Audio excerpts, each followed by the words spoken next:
अस्सलाम वालेकुम। तो अगर आप होनहार स्कॉलरशिप के लिए अप्लाई करना चाहते हैं तो आप एलिजिबल हैं कि नहीं है, तो किस तरह से आप अप्लाई करेंगे, इस वीडियो में आपको तमाम तरह इन्फॉर्मेशन शेयर करने लगा हूं। तो आपने वीडियो को अंत तक देखना है तो आपको इसकी तमाम तरह इन्फॉर्मेशन का पता चल जाएगा। तो फर्स्ट ऑफ ऑल इसमें जो अप्लाई करना चाहते हैं, पंजाब के किसी भी डिस्ट्रिक्ट से आप बिलोंग करते हैं तो आप इसमें अप्लाई कर सकते हैं। अब जैसा कि इसकी अगर लास्ट डेट अप्लाई है, उसी लास्ट डेट की एप्लीकेशन से पहले अगर आपकी एज 22 है तो अप्लाई कर सकते हैं। अगर आपकी एज 22 से इंक्रीज होगी तो आप इसमें अप्लाई नहीं कर सकेंगे। उसके अलावा वो स्टूडेंट अप्लाई कर सकते हैं जिनके खानदान की इनकम जो है ना 3 लाख से कम हो, ज्यादा ना हो। ठीक है जी। उसके अलावा स्टूडेंट, जो भी स्टूडेंट इसमें अप्लाई करना चाहता है, ठीक है जी, किसी भी डिसिप्लिन में अप्लाई कर सकता है। तो यहाँ पे देखिए, पहले मैं जो है ना आपको डिसिप्लिन दिखा देता हूँ कि कौन कौन से डिसिप्लिन जो है ना यहाँ पे अवेलेबल है।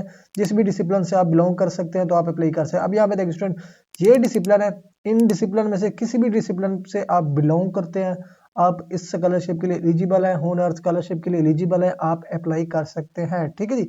अब यहाँ पे देखिए, अब कुछ स्टूडेंट के जो है ना कोर्स यहाँ पे अवेलेबल नहीं होंगे, तो उन्होंने क्या करना है वो भी मैं आपको डिटेल बता देता हूँ।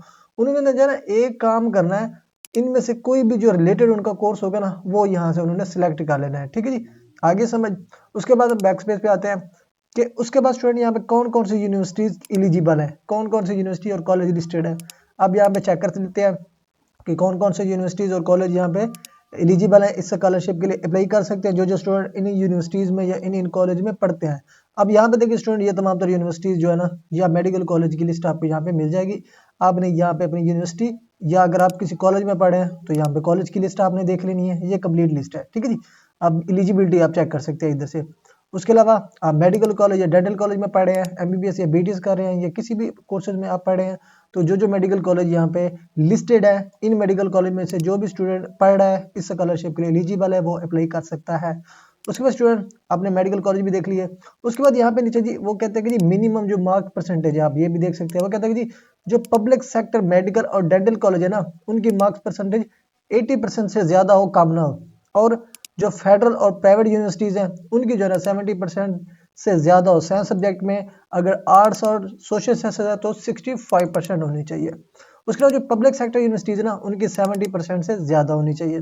उसके अलावा जो HED higher education department colleges वगैरह हैं, उनके साइंस में 65% होना चाहिए, और जो आर्ट्स हैं उनमें 60% होने चाहिए। तो आप एलिजिबल है, आप इस स्कॉलरशिप के लिए अप्लाई कर सकते हैं। अब ये तमाम तो चीजें देखनी है ना, आप क्या करना है, यहाँ पे थोड़ा सा नीचे स्क्रॉल करें। यहाँ पे जो आता है जी स्कॉलरशिप बेनिफिट्स की, स्कॉलरशिप कवरेज क्या होगी, इसमें जो है ना आपको 100% ट्यूशन फी बिल्कुल फ्री होगी। कोई भी आपकी जो सेमेस्टर की फीस होगी वो सारी चीजें आपकी ये गवर्नमेंट खुद पे करेगी। ठीक है जी। इसमें अप्लाई करने का क्या तरीका होगा, लेफ्ट साइड पे क्या लिखा है, आपने पर्सनल डिटेल आपने यहाँ पे फिलअप करनी है, फिर आपने अपनी एजुकेशन डिटेल फिलअप करनी है, फिर आपने जो सोशियो इकोनॉमिक डिटेल मीन कि अपनी फाइनेंशियल कंडीशन जो है ना वो आपने इधर एक्सप्लेन करनी होगी। ठीक है जी। ये तमाम तो चीज़ें आपने एक्सप्लेन करके अपनी एप्लीकेशन सबमिट करनी है। इन केस अगर आप होनहार स्कॉलरशिप अंडर ग्रेजुएट्स के स्कॉलरशिप के लिए आप अप्लाई करना चाहते हैं तो आप अप्लाई कर सकते हैं। इसमें डिसिप्लिन भी आप डायरेक्टली इस पर क्लिक करके डिसिप्लिन भी खुद चेक कर सकते हैं, ये डिसिप्लिन है, इसमें से जिस भी डिसिप्लिन से बिलोंग करते हैं आप अप्लाई कर सकते हैं। इसके अलावा मैं कुछ आपको फैक्ट्स, फ्रीक्वेंटली आस्क्ड क्वेश्चन की डिटेल भी बता देता हूँ। अब यहाँ पे देखिए, is this scholarship available to student who completed their intermediate studies in 2024, mean के जिन स्टूडेंट ने 2024 में अपनी इंटरमीडिएट कंप्लीट की है वो इस स्कॉलरशिप के एलिजिबल है कि नहीं। तो वो एलिजिबल है, अगर उनकी एज 22 से कम है या 22 है ना तो वो एलिजिबल है, वो अप्लाई कर सकते हैं। उसके अलावा नीचे स्क्रॉल करें तो what is the application procedure for MBBS seeking the scholarship. MBBS मतलब कि जो स्टूडेंट है, पढ़े हैं, वो स्कॉलरशिप के लिए अप्लाई करना चाहते हैं, वो किस तरह करेंगे। The procedure is same for all student.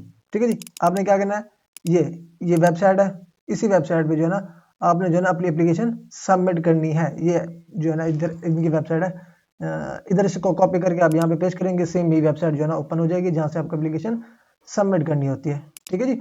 उसके बाद क्या करना है, are student from all campus of COMSATS NUST FAST university eligible, mean के जो स्टूडेंट कमसट से बिलोंग करते हैं, नस्ट से बिलोंग करते हैं या फास्ट यूनिवर्सिटी से बिलोंग करते हैं तो वो भी एलिजिबल है, वो भी इस स्कॉलरशिप के लिए अप्लाई कर सकते हैं।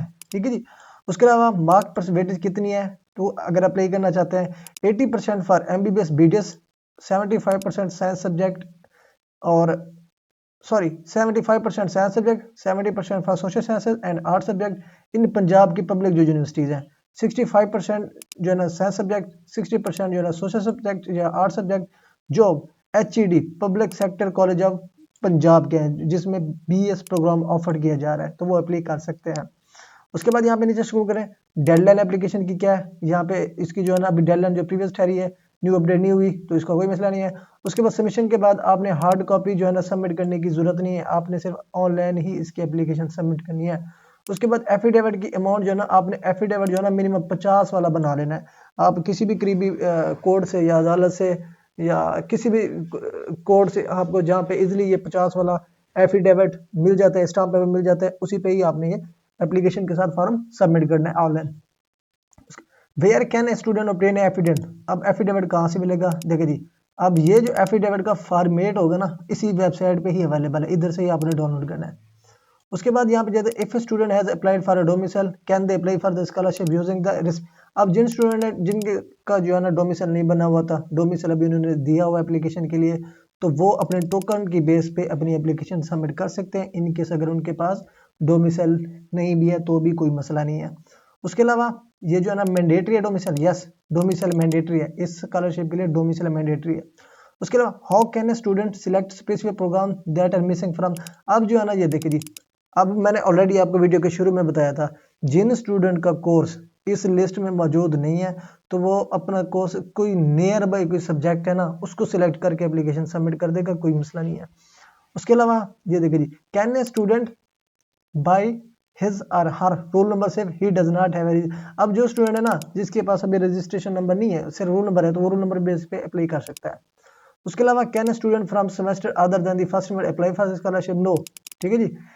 Can a student from semesters other than the first semesters apply, अब जिन स्टूडेंट का फर्स्ट सेमेस्टर होगा सिर्फ वही ही एलिजिबल है इस स्कॉलरशिप के लिए, सेकंड थर्ड फोर्थ वाला नहीं एलिजिबल। उसके अलावा how can a student correct incorrect information after submitting the online application, इसकी किस तरह आपने करेक्शन करनी है, अगर आपने मिस्टेकली कोई एप्लीकेशन फॉर्म सबमिट कर दिया उसकी करेक्शन करानी है तो इनके हेल्पलाइन नंबर पे आपने कॉन्टैक्ट करना है।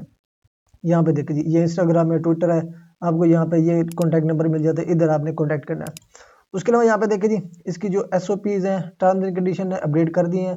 फॉर एग्जाम्पल SOPs क्या होंगी वो यहाँ पे आप इसको क्लिक करके देख सकते हैं कि इसके SOPs क्या है, वर्ड फॉर्म में आपको यहाँ पे डाउनलोड भी मिल जाएंगी, तो आप इसको अपनी इंफॉर्मेशन के लिए पढ़ना चाहें तो आप पढ़ सकते हैं। ये देखिए जी ये कंप्लीट इंफॉर्मेशन है इस स्कॉलरशिप के रेलिवेंट जो कि मैंने ऑलरेडी आपको बता दिए सारी चीज़ें, ये सारी चीज़ें वही हैं जो मैंने ऑलरेडी आपको बताई हैं, ठीक है।